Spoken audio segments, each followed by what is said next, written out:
Alright, part two. Let's talk about sleeping equipment.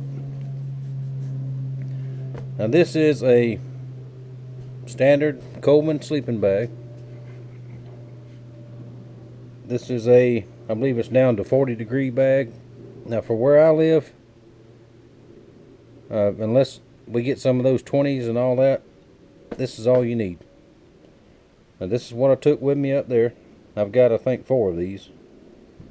And they will unzip and make a great big one if you need that. If you've been married 2 or 3 years, you might want that. But if you've been married over 30 years, you don't need that. Never mind all that. But this is what we took.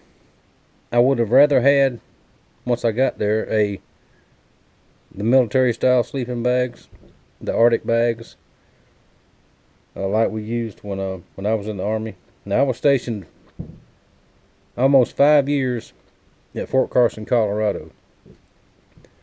So y'all talk about the snow, and I'm from Florida and all this and the cold. I know all about sub-zero temperatures, snow, cold, and I lived it for 5 years, and I know all about it. And this bag here, up in that part of the country, in the wintertime, probably wouldn't be good enough. But I took this, and I also took this. There's your standard military issue wool blanket. This is 86% wool, I believe, on this one. It's not an issue blanket, it's an aftermarket. But I got it at a very good price. And it's very good, because I had the wife on my big cot air mattress. And these are the moving blankets, Harbor Freight moving blankets. I put the air mattress down, put this on top of the air mattress, and then we've got a set of sheets just for the air mattresses, which she insisted we have sheets, a fitted sheet and a full sheet on the air mattress. Why, I don't know, but we had it. They look real pretty. And that right there, roasty toasty warm. Perfect. Now on mine, I had same sleeping bag, same air mattress, except instead of a wool blanket, because I've only got one, I used the big Harbor Freight moving blanket. Just double that over and it'll cover the whole bag. And I was fine. I was good and warm. Now these bags, every time I use them, when I come back, I hang them up outside in the sun. Let them air good, let them dry good. And I'm fixing to roll it back up, and I store them in a waterproof bag, which is in my case, a garbage bag. Because I'm not paying $35 for a waterproof bag when a garbage bag will do the same thing. Because I also keep them inside a big container, big tub. And I'll show you that at the very end when I get everything packed back up. But now these bags are machine washable, but they have to go in a big commercial type washer at the laundromat, the front loaders, and they have to be dried that way. So once a year, I'll take them down to the laundromat and wash them. But unless something happens and they get rained on and get real funky and muddy and all that, all I do is air them out after each trip. And then they get a wash once a year. And these are a number of years old also. Now these did not cost me anything. When my neighbor across the road moved, he said, if you don't want these, I'm going to throw them in the trash. Well, where I live, we don't throw nothing in the trash. Not at my house. If it can be used, it'll be used. So that's where they came from. And very good bags. Zippers work good, even though I don't use a zipper. Real short story on why I don't zip up in a sleeping bag. When I was in the military, about my second or third trip downrange, and we'd go downrange for anywhere from 14 to 30 days at a time, sometimes 60 days. Now downrange was in the middle of nowhere in southern Colorado. Now wintertime, it gets down zero, below zero. And I was in the recon platoon, and we slept in M113s, armored personnel carriers. A lot of you vets and a lot of you guys know what those are. And they are a big chunk of aluminum. In the summertime they're hot, in the wintertime they're cold. And they had heaters in them, but when I was in, shortly after I went in, we had a, let me say, opposition force won the White House and cut the military budget and cut and cut and cut. So the heaters we had in there, most of them didn't work. And there was no money in the budget, in our unit's budget, to fix heaters. And a lot of other things. But I won't get into the political thing, but bottom line is we didn't have any heaters. Couldn't get them fixed. So that didn't stop training. We went anyway. So the first cold time that I was down there, we slept inside on the little benches, the troop benches where you sit, and they're probably about this wide, if that much. I don't know how I ever slept on them, but we did. But I was zipped up in the sleeping bag, and I was warm in the bag. But those things, they get a little warm in the daytime, then when it gets cold, it condensates inside with everybody breathing in there. Pardon me, I hope I'm not getting sick. But it condensates. Then it gets cold. Well, the zipper end of my sleeping bag froze to the side of that 113. And something happened, we got attacked, or this training now, so this is not real deal, this is training. We got attacked, everybody jumped up, tried to get up and get ready and do our thing. My sleeping bag was froze to the side of that thing, and I couldn't get out of it. I was thrashing and fighting and hollering and screaming, and finally somebody grabbed the top of my bag with me in it and drug me off of it, where that thing had froze up to the side of it. Since that day, I cannot and will not zip myself up in a sleeping bag. This one, I'll lay down in it, pull it over me, put this blanket on me, or the wool blanket, and I've got a couple more of these Harbor Freight blankets. And I'm roasty toasty warm, because when I'm in the woods, I sleep with my socks, my pants, my shirt, and most of the time a beanie hat. Because if I have to get up in the middle of the night and run, if something getting after me, bear, booger, whatever it is, I do not want to be confined in a sleeping bag. Feel like a taco. We do have bears here, and they don't never have one bother me, but there's always a first time for anything. But that's pretty much the sleeping gear. The sheets that go with the air mattresses. I'll show you one of the air mattresses. Which they'll never fold up and go back in the box like when you get them, because I never had these until this year. They're just they're a full twin bed. You just pump them up.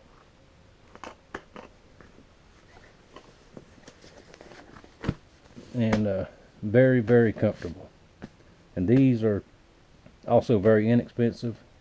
Brand new 2 twin sleeping bags. I think they were $7 and something a piece at Walmart. You can't beat that.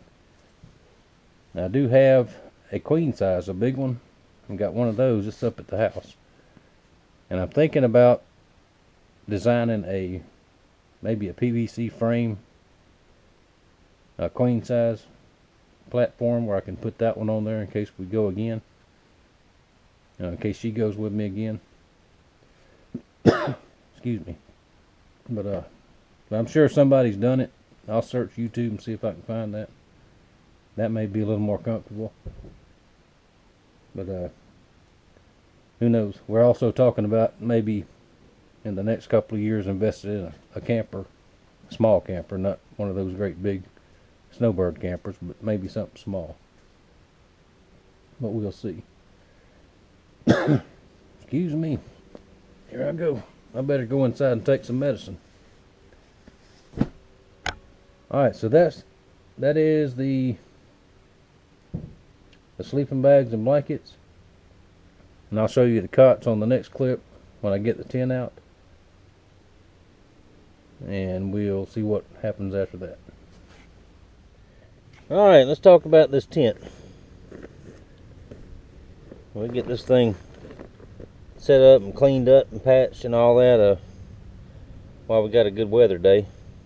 That big cold front's coming across the country. Supposed to be here too. Tomorrow, I think. Supposed to bring us some rain. And I'm sort of stuffed up already. That little bit of wind I was in yesterday has got me maybe not getting too sick, but my immune system is not all that good anymore. But anyway, as long as I can walk and talk, we're going to do some stuff. Alright, this is a Tech Sport. A 12 by 10, 76-inch center height. And that's the main reason I went with this one, because of the height in the center. Because I don't like to walk in a tent and have to duck like I did the old tent that we have. And that thing is so old that I know good and well it leaks, because it leaked on us the last time we used it a few years ago. And it's got holes in it here and there. It wasn't an expensive tent to start with. And it's time to retire that one. Excuse me. So let's open up the bag here.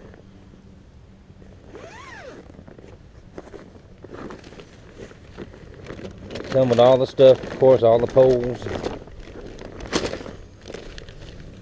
instructions. Well, I'm a guy, we don't need no instructions, right? I want to set this up there. I had a couple of very fine young teenage fellers that helped me with it, and it went up in no time. And it comes with the little bitty stakes. I put in here like this.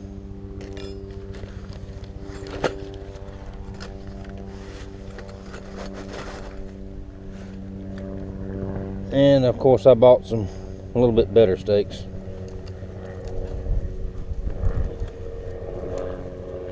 Just in case.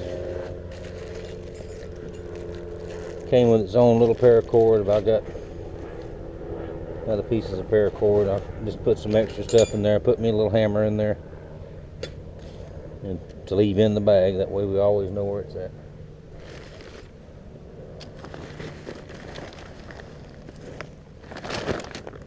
Alright, the tent itself is right there. Let me reposition this camera and I'll get to setting it up. Alright, got it all laid out.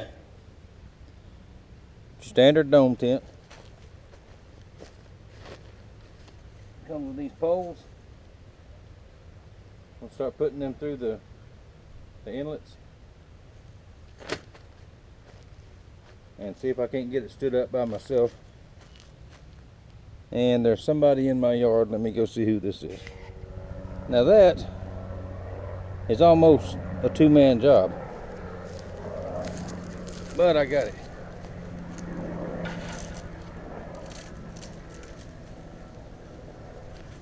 Now this one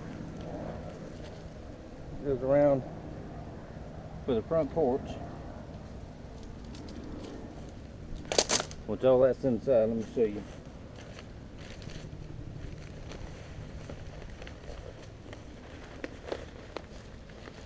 Goes for that little porch right there. Well, they call it a porch in the rain flyer, which is somewhere. Alright, let's see if I can find that. I think it's in the other thing. Alright, the wind is blowing, picking up pretty good. I can't get this rain flyer on here by myself. There you go. So anyway, the main goal is to get in here and get it vacuumed out or cleaned out, swept out. So we won't put the rain fly up there right now. I'll just hoping it will go inside, and I'll show you how big it is in there.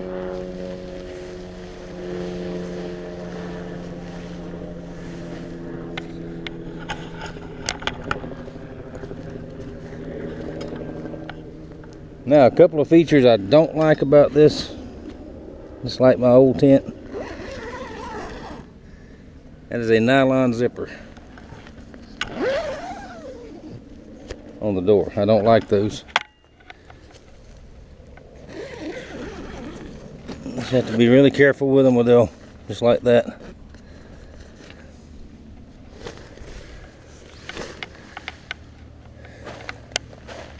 But all right, inside I can stand all the way up. That's where I hung the lanterns, right up there. And it's not, it'll tighten up when you tighten everything up. Now, see that right there? When you take a hot propane heater and pick it up and touch it to this, it will burn a hole. Oopsie. But that's okay. I've got some more of this screen. I'm going to patch that here in just a few minutes.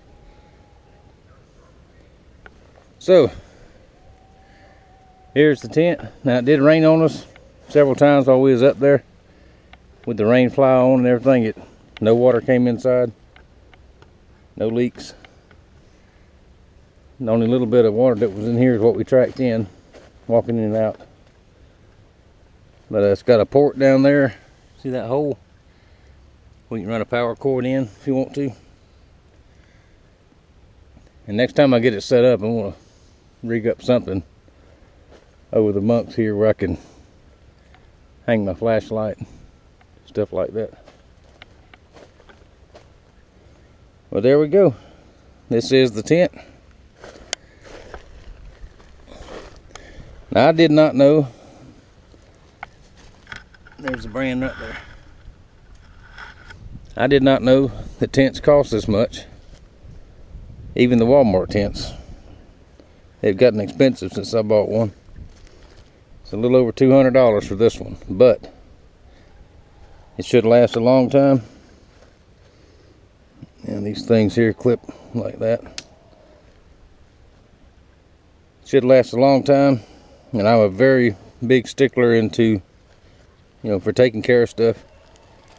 That's why I want to get it cleaned out now and get it packed back up properly and put back in the bag. Because I'll use this one in a couple weeks. Use it again. Alright, let me find some material to patch this and get it swept out. And I'll be back in a little bit. Alright, I got some screen material. What I'm going to do is just cut me a little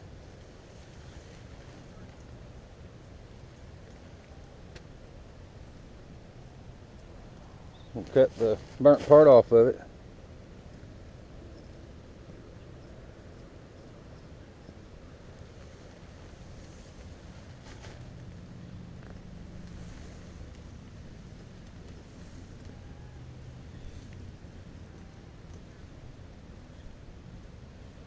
I say I am.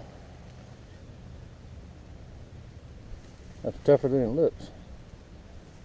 Hold up to a lot except fire. Now y'all know she's gonna kill me when she watches these videos. Me talking about her like I have been.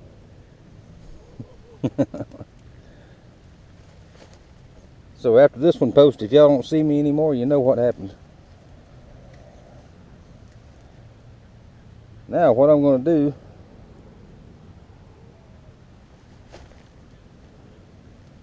is gel super glue, and I think this will work.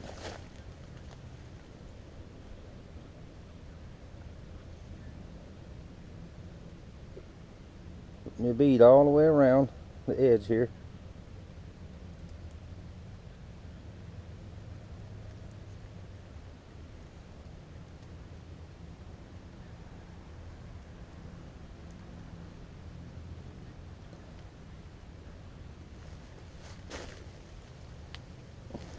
Take my patch.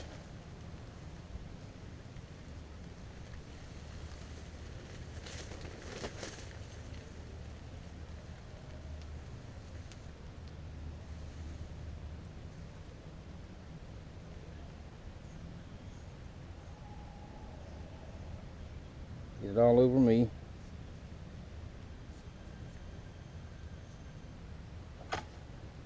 And that don't appear to be working. Hang on, let me get some tape.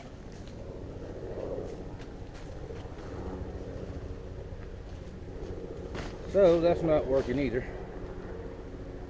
I think maybe if I come from outside, maybe I can get on it a little bit better.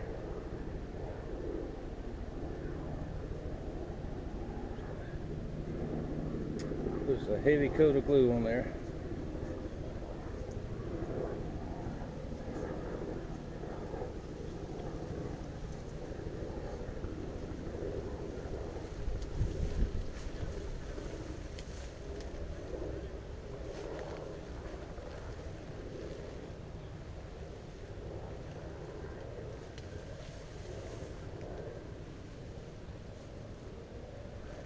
And of course I'm going to have to get it all over me.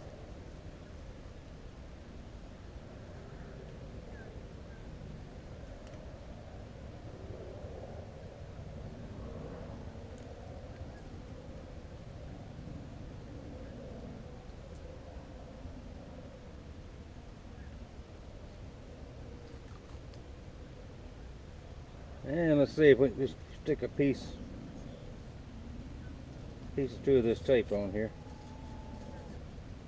That is the sorriest tape I've ever bought in my life.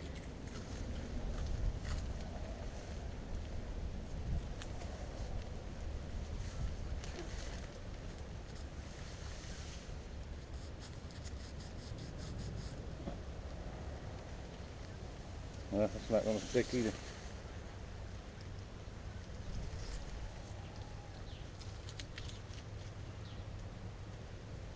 Now I've got glue all over me, tape all over me.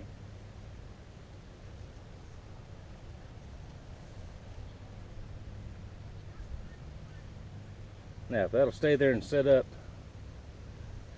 then I'll run another coat around on the outside. Alright, let's give that some time to dry.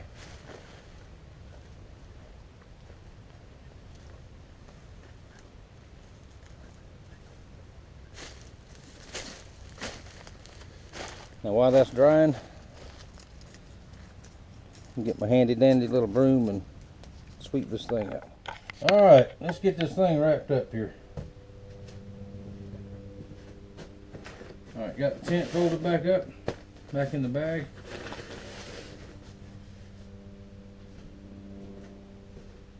Let's see if you can see it maybe. Here's the bag with the poles in it.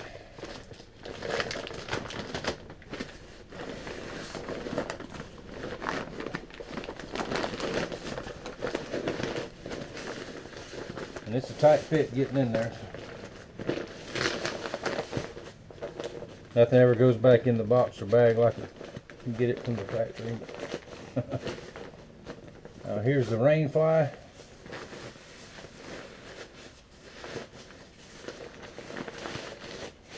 That in there.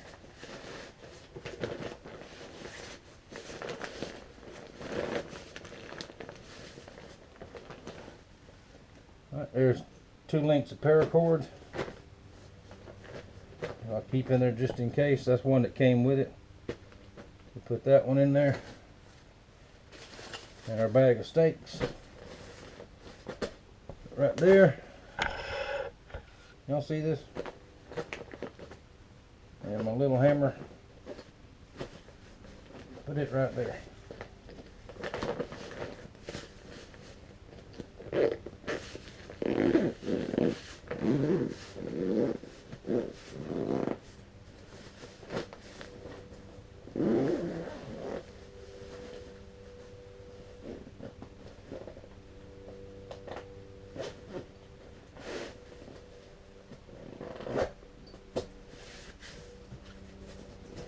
There we go. Ready to go again. And we will go. This will be back out here in a couple weeks. Now, let me show you right quick all the gear we looked at in part 1. This big gray tote here, everything's in there. All I gotta do is grab the tent, grab this, head out. And my pack, of course. Now, couldn't find my lights yesterday. Told y'all I had headlights. These are the Energizer. Nothing fancy. Just, I think there's $7 or $8 a piece, I believe. Keep them in this little butter tub. And I keep this in here with the batteries. That's an adapter to take a big propane bottle and refill the little 1 pound bottles. It's a lot cheaper that way. That goes right in there.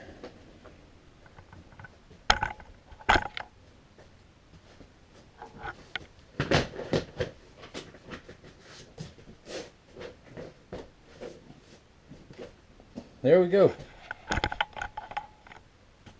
Gear is recovered. Get all back in the gear room back here for now. Like I said, a couple weeks we'll get it all back out and go again. And what we got next? Alright, we'll do part 3. We'll do it probably tonight or tomorrow. I just read the weather forecast. It's supposed to be almost 80 degrees tomorrow. And the high Sunday in the 40s. So that big cold front's coming through. We're going to get hot, chance of rain, then get cold again. So maybe do some outside work tomorrow. But alright, any questions on the tent, on any of the gear, just leave it in the comments. I'm trying to answer all the comments, so thank y'all for watching. Thank you for your support. And I'll see you in part 3.